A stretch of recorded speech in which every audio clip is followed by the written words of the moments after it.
Hi நண்பா, welcome back to SS unique. தளபதி 69 படத்தில் கன்னட சூப்பர் ஸ்டார் சிவானா அவர்களை நடிக்க கேட்டிருக்கிறதா அவரே ரீசெண்ட் இன்டர்வியூல ஷேர் பண்ணியிருக்காரு. அதாவது தளபதியோட கடைசி படமான தளபதி 69 படத்தில் ஒரு பியூட்டிஃபுல்லான கேரக்டருக்கு என்னை கேட்டிருக்காங்க. பட் என்னோட டேட்ஸ் கொஞ்சம் இஷ்யூவா இருக்கு. ஸோ அதை பேஸ் பண்ணி தான் இந்த ப்ராஜெக்ட்ல நான் இருக்கேனா இல்லையான்றத சொல்ல முடியும். ஸோ எல்லாம் செட் ஆகி அது எப்படி அமைதுன்றத வெயிட் பண்ணி பார்க்கலாம். அண்ட் இது தளபதியோட கடைசி படம்னு சொல்றாங்க. அது ரொம்பவே வருத்தமா தான் இருக்கு.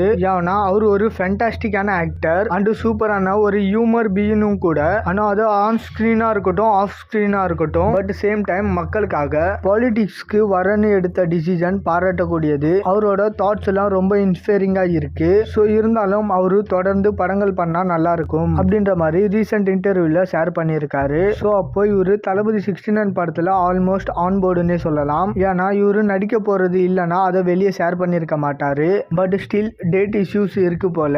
பட் ஹோப்ஃபுல்லி டேட் இஷ்யூஸ்லாம் சால்வ் ஆகி தளபதி 69 படத்துல நடிக்கணும்னு சொல்லிட்டு விஷ் பண்ணிக்கலாம். அண்ட் சிவானா அவர்கள் ஜெயிலர் படத்துல ஒரு கேமரா ரோல் பண்ணாரு.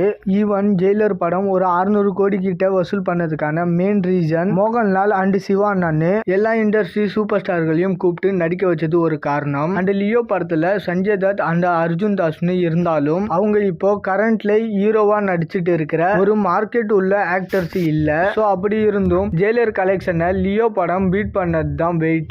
பட் சேம் டைம் ஜெயிலர் மாதிரியே ஒரு சின்ன கேமியோ ரோலுக்கெல்லாம் தளபதி 69 படத்துல சிவா அண்ணா அவர்களை கேட்டிருக்க மாட்டாங்க. ஏன்னா மோஸ்ட்லி தளபதி படங்கள்ல அந்த மாதிரி பண்றது இல்ல. அதாவது வாரிசு படத்துல ஷாமா இருக்கட்டும், then the greatest of all time படத்துல பிரசாந்த் அண்ட் பிரபுதேவான்னு எல்லாத்தையுமே ஃபார்ம் அவுட் ஆன ஆக்டர்ஸை தான் கூப்பிட்டு நடிக்க வச்சிருந்தாரு. இப்ப தளபதி 69 படத்துல சிவா அண்ணா அவர்கள் நடிக்கும் போது கன்னடா லாங்குவேஜ்ல இருந்து இன்னும் ஒரு எக்ஸ்ட்ரா பாக்ஸ் ஆஃபீஸ் நம்பர்ஸ் வரும். ஜெயிலர் மாதிரி தளபதி படத்திலும் கேமியோ ரோல் அமைஞ்சிருந்தா 1000 கோடியை எப்பயே நம்ம அடிச்சிருக்கலாம். ஓகே நண்பா, தளபதி 69 படத்துல சிவானா அவர்கள் கன்ஃபார்மா ஆகிறாருன்றதை வெயிட் பண்ணி பார்க்கலாம். அண்ட் இந்த மாதிரி தளபதி பத்தின அப்டேட் தெரிஞ்சுக்காம இருக்காம எஸ்எஸ் யூனிக் சேனலை சப்ஸ்கிரைப் பண்ணி சப்போர்ட் பண்ணுங்க. இதோட வீடியோ முடிச்சுக்கிறேன். ஓகே, பாய்.